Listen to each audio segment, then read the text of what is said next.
예, 안녕하세요. 계속해서 출애굽기 3장, 지금 출애굽기를 쭉 읽고 있는데요. 3장, 4장, 그리고 5장, 6장 이렇게 쭉 오늘 읽으면서 3장, 4장, 5장, 6장 이렇게 쭉 읽으면서 주신 교훈들을 좀 나누려고 합니다. 그 중에 일단 크게 두 가지를 좀 제 마음에 생각하게 해주셨는데요. 하나는 하나님의 부르심, 하나는 하나님의 부르심 그 한 가지고요. 또 하나는 가정 사역의 중요성, 하나는 하나님의 부르심, 가정 사역의 중요성. 일단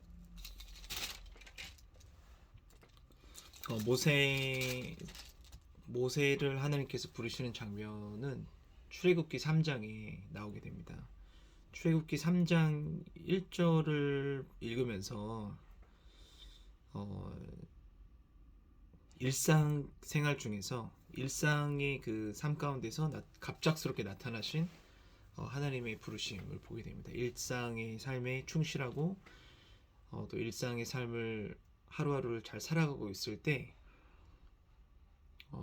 하나님의 때가 됐을 때 하나님께서 특별한 목적을 위해서 부르신다는 걸 볼 수 있습니다. 3장 1절을 제가 한번 읽어볼게요. 모세가 그의 장인 미디안 제사장 이드로의 양떼를 치더니 그 떼를 광야 서쪽으로 인도하여 하나님의 산 호렙에 이르매. 이 하나님께서 나타나신 이 때가 중요합니다.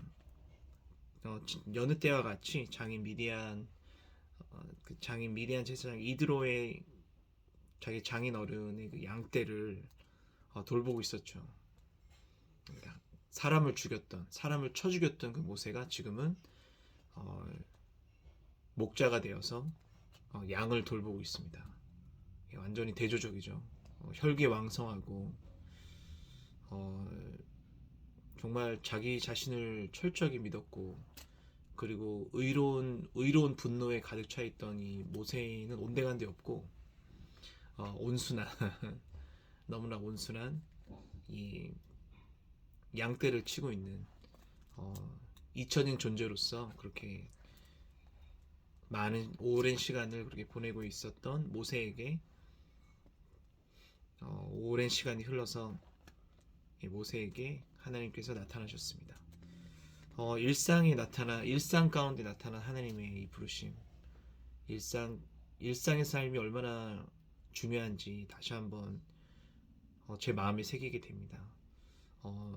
어떤 경우에는 하나님의 특별한 부르심을 받았다고 착각을 하고 그 부르심에 집중하여서 일상 속에서 해야 될 일을 놓치는 경우가 너무나 많이 있는데, 이렇게 3장 1절을 보시면 이드로의 양떼를 치더니 그때 이제 하나님께서 나타나셨던 걸 보면서 정말 하루하루의 삶, 이 하루하루의 이 일상의 삶을 놓치지 말아야 된다라는 교훈을 좀 받게 됩니다.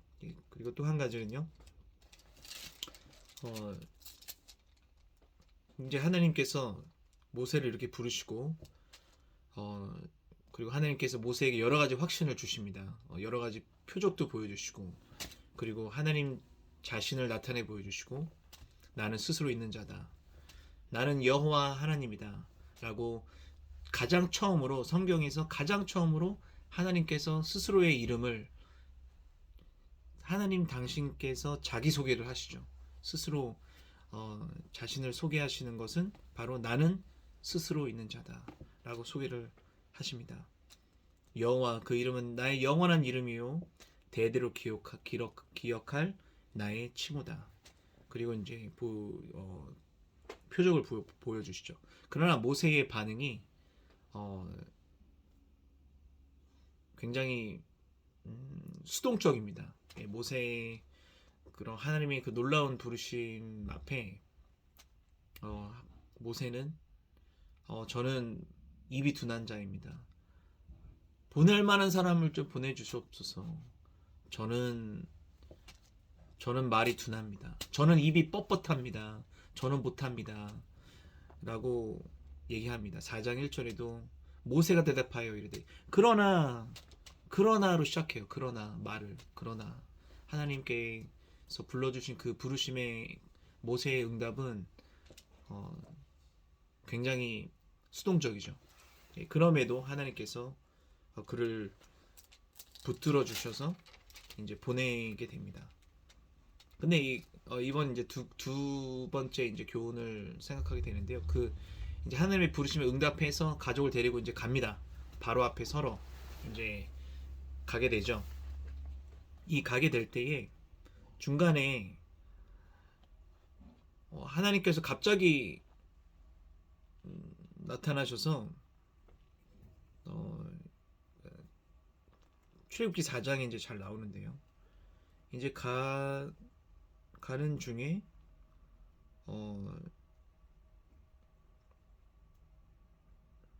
모세가 이제 길을 가다가 이제 숙소에 있었어요. 숙소에 있을 때 24절 25절에 24절에 4장 24절에 모세가 길을 가다가 숙소에 있을 때에 여호와께서 그를 만나사 그를 죽이려 하신지라. 하나님께서 모세를 갑자기 죽이려고 하십니다. 내가 너를 사용하겠다. 내가 너를 보내겠다. 그리하여서 내 백성을 이끌어내겠다라고 좀 이 위대한 과업을 하나님께서 주시고 그렇게 일상 중에 충실했던 그 모세를 이렇게 부르신 하나님께서 갑자기 그를 죽이려고 하십니다. 25절에 시보라는 이제 모세의 아내인데요. 시보라가 돌칼을 가져다가 그의 아들의 포피를 베어 그의 발에 갖다 대며 이르되 당신은 참으로 내게 피 남편이로다 하니 26절에 여호와께서 그를 놓아주시니라. 그때 시보라가 피 남편이라 함은 할례 때문이었더라. 여기서 할례라는 것은 하나님의 언약 백성, 나는 하나님의 언약 백성입니다라는 표시입니다. 그래서 할례를 받는 것이 이 당시에서 굉장히 중요했어요. 할례를 받는 것이야말로 정말 나는 하나님께 속한 언약 백성이고 나는 하나님의 언약 공동체에 속한 자다라는 표시입니다. 그런데 할례를 받지 않았죠. 이 모세의 아들은 할례를 받지 않았습니다. 그래서 하나님께서 여호와 하나님께서 모세를 죽이려고 했던 이유는 바로 그 가정이 온전히 하나님 앞에 언약 공동체의 일원으로서 온전히 세움받지 못했기 때문이라는 것입니다. 그 내용을 보면서 위대한 과업을 완수할 때 정말 중요한 것은 정말 소홀히 하지 말아야 되는 것은 바로 family, 가족이라는 것입니다. 바로 가족이죠. 가족 한 사람 한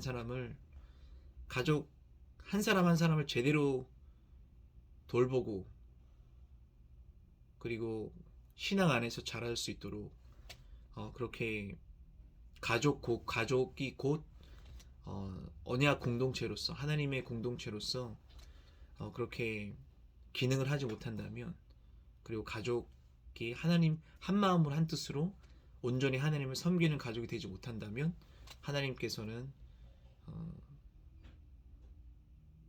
준비된 다른 가족을 선택하실 것입니다. 그리고 준비된 다른 가족을 들어서 하나님의 놀라운 과업을 성취하실 것입니다.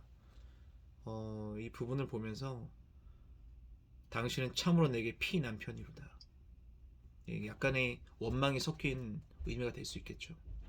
하마터면 큰일 날 뻔했지 않았냐. 그래서 정말 이 내용을 보면서 정말 이 하나님의 이 놀라운 이 일을 맡은 자로서 크고 작은 일이던 하나님의 부르심을 받은 자로서 살아갈 때 중요한 것은 가족을 소홀해서는 안 된다라는 것입니다. 물론 뭐 이 부분에 대해서 뭐 다르게 묵상하는 경우도 있고, 뭐 제가 사실 제가 스스로 이거를 깨달은 부분은 아니고요. 제가 이렇게 여기 저기 이제 자료를 찾아보면서 제 나름대로 또 묵상을 첨가해서 이렇게 나눈 내용입니다. 예, 하나님의 과업을 완수하는 데 있어서 중요한 것은 가족을 세우는 일이다. 가정이 바로 서야 하나님의 일이 온전하게 세워지는 것이고, 온전하게 그 일이 잘 이루어지는 것이라는 것을 깨닫게 됩니다. 예, 그 가족 중에서 하나님께서 놀라운 그 모세에게 일을 맡기셨을 때에 형 아론이 대신 대변해 주시는 대변인의 역할을 하게 되었죠. 그것도 역시 가족이죠. 예, 하나님 앞에 바로 서는 그러한 가족이 되어야 될 줄 믿습니다. 예, 계속 출애굽기를 읽어보니까 굉장히 좀 흥미롭고요. 굉장히 재밌네요. 굉장히 재밌고, 출애굽기를 지금 제가 조금은 부끄럽지만 부끄럽다고 해야 되나 모르겠네요. 예, 제가 성경을 제가 20살 때부터 성경 읽기를 제대로 시작했어요. 성경 읽기를 20살 때부터 시작을 했는데 구약을 많이 못 읽었으면 사실 구약을 한 12번, 13번, 12번, 13번 정도 읽었는데 출애굽기를 지금 좀 더 읽었을까요? 예, 더 읽었을 것 같아요. 한 4-5번째 읽는 것 같은데, 네, 출애굽기를 읽으면서 전에는 놓쳤던 많은 부분들을 다시 좀 보게 되고, 예, 전에는 놓쳤던 부분 많이 좀 보게 됩니다. 구약 성경을 제가 좀 더 많이 좀 집중해서 읽어야 될 필요성을 많이 느낍니다. 왜냐면은 신약은 정말 많이 읽었어요. 신약은 정말로 마태복음부터 요한계시록까지 정말 많이 읽었습니다. 신약이 좀 이렇게 좀 짧기도 하고 또 적용하기도 쉽고 또 이렇게 나름 또 재미도 있잖아요. 그래서 또 예수님의 이야기로 가득 차 있고. 근데 이제 구약은 좀 왠지 모르게 이렇게 이렇게 좀 이렇게 바로 탁 와닿지가 않고, 왠지 좀 이렇게 어렵고 조금 가끔씩은 좀 난해해서 좀 이해하기가 쉽지 않아서 계속 읽어나가기가 쉽지가 않습니다. 예, 구약은 그럼에도 저희가 구약 읽기를 게을리하지 않고 열심히 이렇게 읽다 보면 분명히 하나님께서 주시는 놀라운 교훈들이 많이 있으리라고 생각이 됩니다. 정리를 하자면 일상에서 부르심, 일상에 충실하였던 그 모세를 하나님께서 때가 차서 그를 부르시는 하나님, 그리고 모든 걸 다 준비하셨죠. 그분께서는 모든 걸 다 준비하셨고 그냥 순종만 하면 됐습니다. 그러나 그 순종의 그 가는 길에서 정말 부족했던 부분은 바로 할례 받지 못하였던, 그래야 해서 하나님 앞에 언약 백성으로서 제대로 온전히 서지 못하였던 그 가족 일원으로 인해서 하나님께서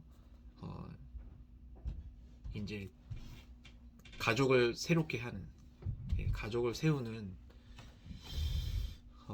그러한 가족 전체를 언약 공동체 일원으로 하나님께서 만드시는 이런 놀라운 일들을 보면서 대업, 정말 큰 하나님의 놀라운 일을 사명 완수를 할 때 가장 중요한 부분 중에 놓치지 말아야 될 부분은 가족이다. 예, 가족이다 라는 사실을 다시 깨닫게 됩니다. 많은 유명한 목사님들 중에서도 훌륭하게 쓰임 받은 목사님들 굉장히 많죠. 저희 한국 교회에서도 제가 좀 딱 떠오르는 분은 오카는 목사님, 사랑의 교회 오카는 목사님, 예, 제자 운동, 제자 훈련에 대가셨고, 광인 오카는 예수님께 완전 미친, 예수 그리스도께 완전 미친, 그리고 제자 삼는 사역에 정말 대가였었던 그분이 마지막에 어, 조금의 후회를 남기는, 말년에 이제 후회를 남기는 부분은, 가족을 소홀히 했다. 내가 가족을 너무 많이 희생시켰다라는 부분을 말씀하셨는데요. 뭐 그것이 오카는 목사님께서 그렇게 정말 큰 업적을 세우셨기 때문에 정말 부족함이 없으신 정말로 위대하신 분이시지만, 그분께서 직접 그렇게 내가 가족에 소홀히 했다 이렇게 말씀하시는 거 보면, 그리고 얼마나 정말 교회에 헌신하셨으면 그러셨겠습니까? 예, 그러나 조금 더 시간을 가족들과 투자를 하고 하셨다면 그렇게 후회하시지 않으셨을까라는 생각이 좀 드네요. 예. 사역자분들도 저도 사역자지만, 사역자분들 교회 이렇게 올인하느라, 하나님의 백성들 양떼들을 돌보느라 정작 목회자분들 스스로를 이렇게 돌보지 못하는 경우가 많이 있고, 또 번아웃이 되는 경우도 많이 있고, 영적 침체까지 들어가는 부분도 많이 있고, 그리고 가족들이 굉장히 어려움을 겪는 부분이 많이 있죠. 그래서 그런 부분을 정말 최대한 어떻게 하면 놓치지 않고, 어떻게 하면 정말 가족을 하나님 앞에 합당하게 잘 세우고, 아이들을 잘 양육하고 가르치고, 그렇게 하나님이 원하시는 그러한 가족으로 만들어갈 수 있을까? 그 부분을 저 역시도 좀 더 고민하면서 기도해야겠습니다. 예. 많은 생각을 하게 되네요. 예. 하나님께서 일상의 그 축복을 소홀히 하지 말라라는 메시지와, 그리고 하나님을 섬길 때 특히 가족을 놓치지 말아라는 메시지로 저는 받았습니다. 이 외에 많은 메시지들이 있는데, 예, 일단 이 정도로 하고요. 계속해서 일단 요 정도 이제 2장부터 6장까지 읽은 부분을 이제 이렇게 말씀 은혜 나눔이었고요. 계속 7장부터 쭉 읽어 나가면서 말씀 나누도록 하겠습니다.